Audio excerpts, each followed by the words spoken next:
Next is Articles of Association. So, Article of Association contains the rules and regulation regarding the management of a company's internal affair. Okay, तो article of association में क्या होता है कि rules and regulations होते हैं company के regarding the management of the companies internal affair. Company के जो भी इंटरनल अफेयर हैं, कंपनी के जो भी अंडर इंटरनल वर्किंग है, उससे रिलेटेड उसके सारे रूल्स एंड रेगुलेशंस होते हैं। So it defines the power, duties and right of the managers, officers and the other and the board of directors. ठीक है, इसमें क्या होता है कि पावर डिसाइड होती है, क्या क्या ड्यूटीज़ हैं डिफरेंट, जितने भी मैनेजर्स हैं उनकी क्या क्या राइट्स है, उन ऑफिसर्स की as well as board of director, जो भी वहाँ पे जितने भी मेंबर्स हैं उनकी सारी पावर, ड्यूटीज़ और राइट्स वहाँ पे इन्फॉर्म्ड होती है। So generally all the companies prepare their own article of association.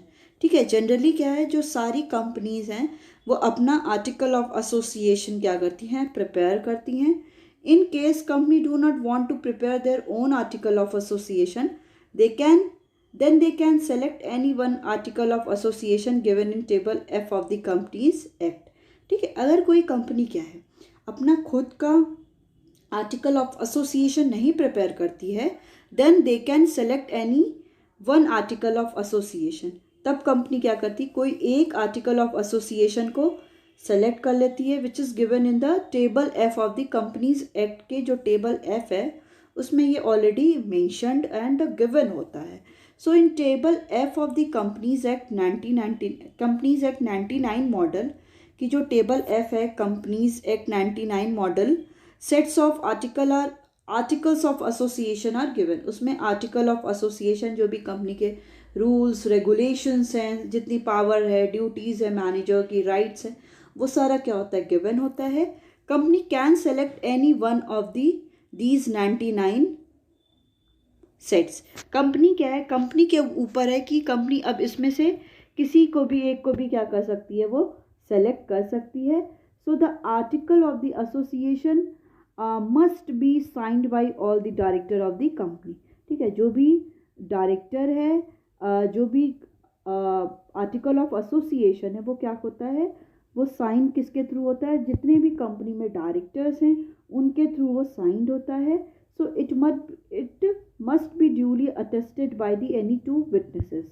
अब ये क्या है, ये जो डिफरेंट आर्टिकल ऑफ एसोसिएशन है, इट शुड बी अटेस्टेड। वो अटेस्ट होता है कोई भी टू विटनेस के अकॉर्डिंग टू, कोई भी जो उसके विटनेस हैं उनके थ्रू वो साइन होता है। And article of association is known as the by laws of the company. ठीक है, इसको क्या बोलते हैं, आर्टिकल ऑफ एसोसिएशन को कंपनी के बाई लॉज भी बोलते हैं। बाई लॉज कंपनी का मतलब है कि कोई भी डॉक्यूमेंट जिसमें क्या है, सारी ड्यूटीज़, रूल्स, रिस्पॉन्सिबिलिटीज़, राइट्स जो सारी मेंशन्ड होती है उसको हम लोग क्या बोलते हैं, बाई लॉज। ठीक है, तो आर्टिकल ऑफ एसोसिएशन को by laws of a company भी बोलते हैं। और the doctrine of the indoor management, इससे क्या बोलते हैं, जैसे आप आर्टिकल मेमोरेंडम ऑफ एसोसिएशन को क्या बोलते हैं, डॉक्ट्रिन ऑफ आउटडोर मैनेजमेंट, वैसे ही हम आर्टिकल ऑफ एसोसिएशन को क्या बोलते हैं, doctrine of indoor management. So the content of the article are divided into paragraph and the paragraph are numbered. ठीक है, जो भी कंटेंट है आर्टिकल एसोसिएशन का उसको क्या है, पैराग्राफ में डिवाइड किया जाता है, फिर पैराग्राफ को नंबर में डिवाइड किया जाता है। Okay, so wait a minute. So the main content of the article of association are, जो मेन कंटेंट है आर्टिकल ऑफ एसोसिएशन के वो क्या है, the amount of share capital and different class of shares. ठीक है, कि कितना अमाउंट है शेयर कैपिटल का और कितने क्लासेस में शेयर्स क्या हैं, डिवाइड हैं। Right of each type of shares holder, जो भी कंपनी के क्या हैं डिफरेंट शेयर्स होल्डर हैं उनकी क्या क्या राइट्स हैं। Procedure for making allotment of shares, क्या प्रोसीजर है कि जब भी अलॉटमेंट शेयर को अलॉट करना है उसके क्या प्रोसीजर है। Procedure for issuing share certificate, क्या प्रोसीजर है कि जब शेयर सर्टिफिकेट को इशू करना है। Procedure for transfer of shares, जब शेयर्स को ट्रांसफ़र करना है उसका क्या प्रोसीजर है। Procedure for forfeitures of the shares, जो भी शेयर्स को फॉरफीट करना है उसका क्या प्रोसीजर है। प्रोसीजर फॉर री इशू ऑफ फॉरफिटेड शेयर्स, जो ऑलरेडी शेयर्स कैंसिल हो गए, फॉरफीचर मीन्स जो ऑलरेडी कैंसिल हो गए उनको फिर से हम कैसे री इशू कर सकते हैं, उसका क्या प्रोसीजर है। प्रोसीजर फॉर कंडक्टिंग मीटिंग्स, कि मीटिंग कंडक्ट करने के क्या प्रोसीजर है। Procedure for appointment and removal of directors, procedure क्या है कि कैसे हम डायरेक्टर को अपॉइंट कर सकते हैं और कैसे डायरेक्टर को रिमूव कर सकते हैं, उसके क्या प्रोसीजर है। Duties, power and remunerations of the directors, क्या क्या ड्यूटीज़ डायरेक्टर के पास हैं, क्या क्या पावर मिली है डायरेक्टर को, एंड कैसे रिमनरेशन मीन्स कैसे उनको सैलरीज प्रोवाइड होती है डिफरेंट डायरेक्टर को। Procedure for declaration and the payment of dividend, कि जो भी शेयर्स होल्डर को जो भी डिविडेंड पे हो रहा है उसका कैसा प्रोसीजर है कि किस हिसाब से उनको पेमेंट भी किया जाएगा। Procedure regarding the winding up of the company, कि कंपनी कैसे वाइंड अप होगी। तो ये सारी इंफॉर्मेशन क्या होती है कि कंपनी का वाइंड अप का क्या प्रोसीजर है वो भी गिवन होगा। Procedure regarding the keeping of the books of the account and their audit, ये क्या प्रोसीजर है कि कंपनी कैसे अपने अकाउंट को, जितने भी वो अकाउंट बनाएगी उसको कैसे रखेगी एंड उसके ऑडिटिंग कैसे होगी, and the seal of the company, company का जो कॉमन, जो हर एक कंपनी का कॉमन सील होता है वो कैसा होगा। ठीक है, तो डिफरेंट काइंड ऑफ इंफॉर्मेशन क्या है ये आर्टिकल ऑफ एसोसिएशन में गिवन होती है। So article means the article of association of a company as originally framed or as altered from time to time. जो भी आर्टिकल है वो क्या होता है, article means article of association as originally जो फ्रेम होता है and as altered from time to time, और ये क्या है टाइम टू टाइम इसको ऑल्टर किया जाता है और applied in a pursuance of any previous company law और दिस एक्ट, और फिर इसके अकॉर्डिंग क्या है उसको उसी के अकॉर्डिंग चेंज भी करके फिर नया तरीके से उसको स्टार्ट भी किया जाता है। Then alteration of article of association, so a company may change its article of association by passing a special resolution। कोई भी कंपनी क्या है अपने आर्टिकल ऑफ एसोसिएशन को चेंज कर सकती है by passing a special resolution. Special resolution के थ्रू कंपनी क्या है कोई भी अपने आर्टिकल ऑफ एसोसिएशन को चेंज कर सकती है subject to the following condition, following condition के वो चेंज कर सकती है। Then the alteration must be contrary or against the provision of Memorandum of Association and Companies Act, कि जो भी alteration है must not be contrary or against the provision of MOA। ठीक है, जो भी alteration हो रहा है आर्टिकल ऑफ एसोसिएशन में वो कोई भी प्रोविज़न जो MOA है मेमोरेंडम ऑफ एसोसिएशन के अगेंस्ट नहीं होना चाहिए और कंपनीज एक्ट के अगेंस्ट नहीं होना चाहिए। It must not result in breach of contract with outsider. ठीक है, इसका ये मतलब नहीं कि कोई भी कॉन्ट्रैक्ट हम आउटसाइडर के साथ करें उसको ब्रीच कर दे, मीन्स वायलेशन भी नहीं हो सकता है। It must be interest of the company, in the interest of the company, ये क्या है कंपनी के इंटरेस्ट में भी होना चाहिए। It must not result in increasing the liability of its member, इसका ये रिजल्ट नहीं होना चाहिए कि जो भी मेंबर्स हैं उनकी लायबिलिटी क्या है वो इंक्रीज होती जा रही है। If the alteration involves conversion of public company into private company then the approval of central government must be obtain. ठीक है, अगर जो भी ऑल्टरेशन हो रहा है, इन्वॉल्व हो रहा है कि अगर पब्लिक कंपनी को प्राइवेट कंपनी में कन्वर्ट किया जा रहा है then the approval of central government must be obtain, कि सेंट्रल गवर्नमेंट का अप्रूवल लेना एकदम इम्पॉर्टेंट है। बिना सेंट्रल गवर्नमेंट के कंसेंट के बिना हम लोग कोई भी पब्लिक कंपनी को प्राइवेट कंपनी में चेंज भी नहीं कर सकते। ठीक है, नेक्स्ट है आपका difference between the MOA and the AOA, means क्या डिफरेंस है मेमोरेंडम ऑफ एसोसिएशन में और आर्टिकल ऑफ एसोसिएशन में। So we will discuss it with the along with the basis. So first one is nature.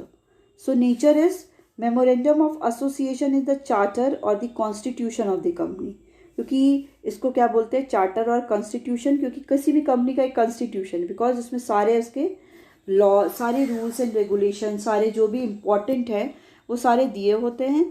और article of association क्या होता है by laws of the company, companies की क्या क्या रिस्पॉन्सिबिलिटी हैं, पर्पस हैं, किस लिए बनाया गया है, क्योंकि मेमोरेंडम ऑफ एसोसिएशन में कंपनी के ऑब्जेक्टिव दिए होते हैं कि किस लिए बेसिकली कंपनी क्या है उसको ओपन किया गया। अब इसमें क्या आर्टिकल ऑफ एसोसिएशन में क्या होता है कि सारे रूल्स एंड रेगुलेशन दिए होते हैं as well as bylaws of the company for smooth and internal management of the company, कि कंपनी क्या है स्मूथली और internal management of the company के लिए आर्टिकल ऑफ एसोसिएशन भी होता है। So scope, so it define the object and power of the company. Memorandum of association में क्या है बेसिकली ये है कि ये क्या करती है, ये ऑब्जेक्टिव बताती है कंपनी का और कंपनी के पास क्या क्या पावर है वो बताती है। It contain the rules and regulation for carrying out day to day operation. ये क्या करता है, कंटेन कंपनी के रूल्स एंड रेगुलेशंस को करता है कि जो भी डे टू डे ऑपरेशंस है उसके स्टेटस। सो इट इज़ दी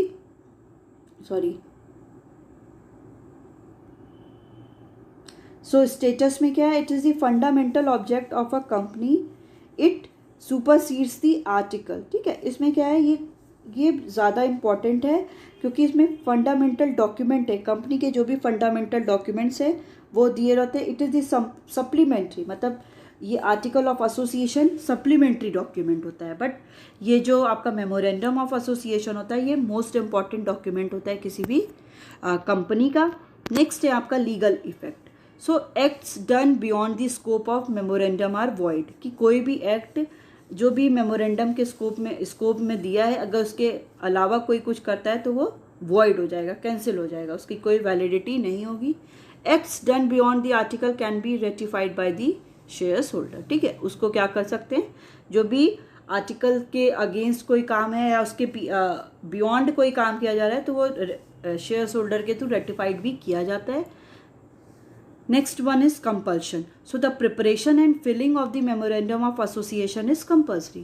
कि जो भी प्रिपरेशन है या मेमोरेंडम ऑफ एसोसिएशन को फिल करना ये एकदम कंपलसरी है। And the preparation of article of association is not compulsory, कि प्रिपरेशन आर्टिकल ऑफ एसोसिएशन का वो कंपलसरी नहीं है। अ कंपनी में adopt table F of the companies act. Company क्या है, टेबल एफ क्या है, टेबल एफ भी कंपनीज एक्ट का क्या कर सकती है, उसको फॉलो कर सकती है। Relationship, so it define the relationship of the companies with the outside the world. इसमें क्या है, ये कंपनी क्या करती है, रिलेशन बताती है आउटसाइड द वर्ल्ड, आउटसाइड के साथ। और आर्टिकल ऑफ एसोसिएशन क्या बताता है, ये इंटरनल मैनेजमेंट करता है, इंटरनल अफेयर, इंटरनल रिलेशन बताता है। ऑल्टरेशन, चेंज कैसे हो सकता है, तो alteration in memorandum of association is difficult and the lengthy process. जो भी कोई भी चेंज करना है article of memorandum of association में तो वो क्या है, बहुत डिफ़िकल्ट है और लेंदी प्रोसेस है। And the approval of government is necessary for the alteration. कोई भी ऑल्टरेशन करना है, कोई भी चेंज करना है तो उसमें गवर्नमेंट का परमिशन लेना पड़ेगा। नेक्स्ट है article of association is an easy and simple process. Alteration जो भी आर्टिकल ऑफ एसोसिएशन का वो ईजी और सिंपल प्रोसेस है। And the approval of government is not necessary, वहाँ पे कोई भी गवर्नमेंट का अप्रूवल लेने की ज़रूरत नहीं है। नेक्स्ट है आपका prospectus, prospectus. So public limited company limited by shares must issue the prospectus if it wants to make an appeal to the public to subscribe to its shares or the debenture. ठीक है, जो भी public limited company है या वो limited हुई है share से, वो क्या करती है, अपने प्रॉस्पेक्टस को इशू करती है if it wants to make an appeal to public to subscribe to its shares और डिबेंचर। कि अगर वो जनरल पब्लिक को ये अपील करना चाहती है कि उसके शेयर्स और डिबेंचर को परचेज करो। So according to companies act 1956 companies act के according a prospectus is any document, prospectus कोई भी डॉक्यूमेंट होता है that invites deposit or offers from the public, जो इनवाइट क्या करती है, डिपॉजिट और ऑफर करती है पब्लिक को for the subscription and purchase of any shares. कि कोई भी नए शेयर्स को परचेज करो, उसमें सब्सक्राइब करो या डिबेंचर में भी करना है तो जनरल पब्लिक को वो ऑफर करती है। So in general we can say prospectus includes any document, prospectus कोई भी डॉक्यूमेंट होता है विच इनवाइट्स जनरल पब्लिक, जो जनरल पब्लिक को इन्वाइट करता है टू इन्वेस्ट देयर मनी, कि वो अपने मनी को इन्वेस्ट करे in the securities of the company, company के सिक्योरिटीज़ में। So essential elements of the prospectus are as follows. जो इसेंशियल डॉक्यूमेंट है, एलिमेंट है प्रॉस्पेक्टस के, वो क्या है, there must be an invitation to the public at large, कि जो भी इन्विटेशन हो रहा है जनरल पब्लिक को वो लार्ज एरिया को कवर करे। The invitation must be made by or on behalf of the company, जो भी इन्विटेशन बन रहा है वो कंपनी के ही थ्रू बने और कंपनी के बिहाफ में ही बने। And the last one is the invitation must be to subscribe or to purchase to it shares or the debentures. ठीक है, अब जो भी इन्विटेशन हो रहा है वो क्यों हो, सब्सक्राइब करने के लिए और जो भी डिफरेंट कंपनी के परचेज करने के लिए या कंपनी के जो भी शेयर्स एंड डिबेंचर्स है उसको परचेज करने के लिए ये होता है। Next chapter that we are going to study is chapter 3, that is private, public and global enterprises. Okay, so in this chapter we are going to study the role of public sector versus private sector, types of the public sector enterprises, okay, and the departmental undertaking, public corporation, government, company. Next that we are going to study departmental undertaking, meaning, features, merit and demerits, suitability of the departmental undertaking. Next, public corporation, meaning, features, merit, demerit and suitability. Next topic is government companies, meaning, feature, merit, demerit and suitability. Next that we are going to difference between the departmental undertaking, public corporation as well as government company. The next topic is changing role of the public sector, and the last topic is difference between the private sector and the public sector. As we already know that due to COVID, the chapter global enterprises and the joint venture, these two chapter has been deleted from your syllabus. Okay, so from this we are going to study the introduction. So in the previous chapter we have studied the form and the types of the business sector enterprises. Okay, so in this chapter we shall discuss the role, forms, merit, demerits of the public sector enterprises. Okay, last chapter में हम लोग ने क्या किया, last chapter में हम लोग ने डिफरेंट जो भी फॉर्म्स है और टाइप्स है प्राइवेट सेक्टर इंटरप्राइजेस के वो पढ़ लिया है। अब इस चैप्टर में हम क्या पढ़ेंगे, रोल पढ़ेंगे पब्लिक सेक्टर इंटरप्राइजेस का, उसके फॉर्म्स क्या हैं, मेरिट और डिमेरिट क्या है। Okay, so the role of the private sector versus public sector since independence, मतलब इंडिपेंडेंस से पब्लिक सेक्टर का क्या रोल है as well as private sector का क्या रोल है। So immediately after independence government of India nationalised many enterprises and also established many new undertaking. ठीक है, आफ्टर इंडिपेंडेंस, जैसे ही इंडिपेंडेंस के बाद गवर्नमेंट ऑफ इंडिया ने क्या किया, बहुत सारे इंटरप्राइजेस को नेशनलाइज किया and also established many new undertaking, और बहुत सारे अंडरटेकिंग को मतलब बहुत सारे पब्लिक सेक्टर इंटरप्राइजेस को भी सेटअप किया। So the industrial policy resolution of 1948-1956 assign dominant role of the public sector enterprises. ठीक है, जो भी इंडस्ट्रियल पॉलिसी आई आपकी सबसे पहले 1948 में एंड आफ्टर दैट 1956 में, it assign the dominant role of the public sector enterprises. इसमें पब्लिक सेक्टर इंटरप्राइजेस का क्या बहुत important as well as dominant role था। So many areas of the business were reserve for the public sector. बहुत सारे areas business के ऐसे थे जो पब्लिक सेक्टर के लिए रिजर्व कर दिए गए थे। The entry of the private sector was restricted in the form of licensing, limit on the expansion etcetera. ठीक है, और जो भी प्राइवेट सेक्टर की एंट्री थी उनको कैसे रिस्ट्रिक्ट कर दिया गया था कि किसी प्राइवेट सेक्टर को अगर कोई भी प्रोडक्शन करना है so that they have to take the licence from the government. उनको कोई भी कमोडिटी प्रोडक्शन करने के लिए, कमोडिटी का प्रोडक्शन करने के लिए लाइसेंस लेना पड़ता था, या बिजनेस को एक्सपेंशन करना है उसके लिए भी उनको लाइसेंस लेना पड़ता था। So in spite of the restricted role of private sector continued to grow and contribute in economic development of the country। ठीक है, इसके बाद भी क्या था, role of the private sector क्या था, कंटिन्यूसली ग्रो कर रहा था, और this sector could do not much as well as contribute, और इकोनॉमिक डेवलपमेंट में भी कंट्रीब्यूट कर रहा था।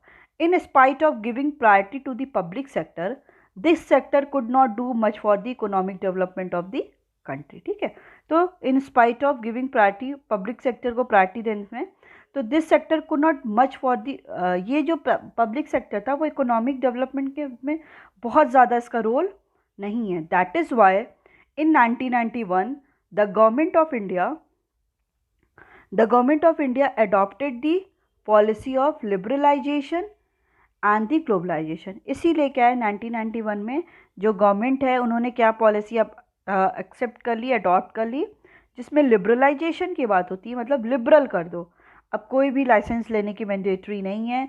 ग्लोबलाइजेशन की बात की कि अब बॉर्डरलेस इकॉनमी होगी, इंपोर्ट एक्सपोर्ट एकदम फ्रीली होगा। Under this policy the private sector was assigned an important role. इस पॉलिसी में क्या था, जो प्राइवेट सेक्टर था उसको बहुत इंपॉर्टेंट रोल प्ले करना था।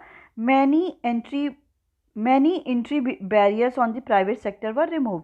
जो भी बहुत सारे एंट्री पे लगा था बैरियर किसी भी प्राइवेट सेक्टर पे, उसको भी क्या कर दिया गया, रिमूव कर दिया गया। The industrial licensing was abolished except in areas where related to security and strategic concern. ठीक है, जो इंडस्ट्रियल लाइसेंसिंग थी उसको भी एबॉलिश कर दिया गया है कि लाइसेंस लेना ज़रूरी नहीं था, except the area related to strategy and the security. हर एक जगह से क्या कर दिया गया था, एबॉलिश कर दिया गया था, लाइसेंस लेना रिमूव कर दिया गया था। बट कुछ सर्टेन केसेस में जहाँ पे सिक्योरिटी की बात आ रही थी, कोई स्ट्रैटेजिक कंसर्न था, वहाँ पे लाइसेंस लेना मैंडेटरी था। The areas reserve for the public sector were reduce. जो भी एरिया क्या थे, रिजर्व थे पब्लिक सेक्टर के लिए, वो भी रिड्यूस हो गए। And the limit of the expansion was raise by the amending MRTP act. ठीक है, और जो लिमिट थी एक्सपेंशन की वो रेज हो गई, कैसे, MRTP एक्ट को अमेंडमेंट कर दिया गया। इसमें क्या था, मोनोपोली रिस्ट्रिक्टिव ट्रेड प्रैक्टिसेस, जिसमें basically monopolistic and restrictive trade practices, जिसमें क्या था कि removal of the licensing system, licence का रिमूव किया गया था। अब देखिए इसमें क्या कह रहा है, इंडियन इकॉनमी की कंडीशन बता रहा है कि बेसिकली प्राइवेट सेक्टर और पब्लिक सेक्टर है, जिसमें आपका sole proprietorship, partnership firm, joint Hindu family business, cooperative society, joint stock company, multinational company, and in the public sector there is departmental undertaking, public corporation and the government company. Okay, so due to these changes, इन सारे changes की वजह से क्या था, there is tremendous improvement in the economic development of the country. ठीक है, इन सारे changes होने की वजह से कि देयर इज़ ट्रिमेंडस, बहुत लार्ज अमाउंट में बहुत ड्रास्टिक चेंज हुआ इकोनॉमिक डेवलपमेंट हमारी कंट्री में। The business environment has undergone tremendous changes. जो बिजनेस इन्वायरमेंट था वो भी क्या था, वो भी बहुत ज़्यादा चेंज हुआ।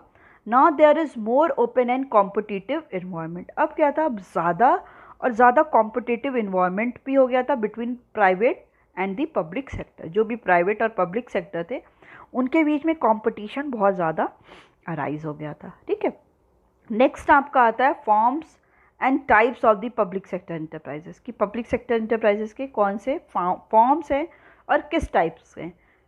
तो उसमें क्या है आपका basically, okay, public sector organisation are formed in the 3 different forms. ठीक है, जो पब्लिक सेक्टर ऑर्गेनाइजेशन है उनके 3 बेसिकली फॉर्म है। पहला आपका डिपार्टमेंटल अंडरटेकिंग, सेकेंड है आपका पब्लिक कॉरपोरेशन और the statutory corporation, and the third one is government company. Okay, so we will start with the departmental undertaking. हम डिपार्टमेंटल अंडरटेकिंग के साथ स्टार्ट करते हैं। So this is the oldest form of, wait a minute, yes, so this is the oldest form of public sector enterprises. Public sector enterprises में ये सबसे oldest form है, सबसे ओल्ड है ये। So the departmental undertaking is considered as one of the department of the government. जो departmental undertaking है वो क्या है, इसको क्या one of the department of the government, ये government का एक department है।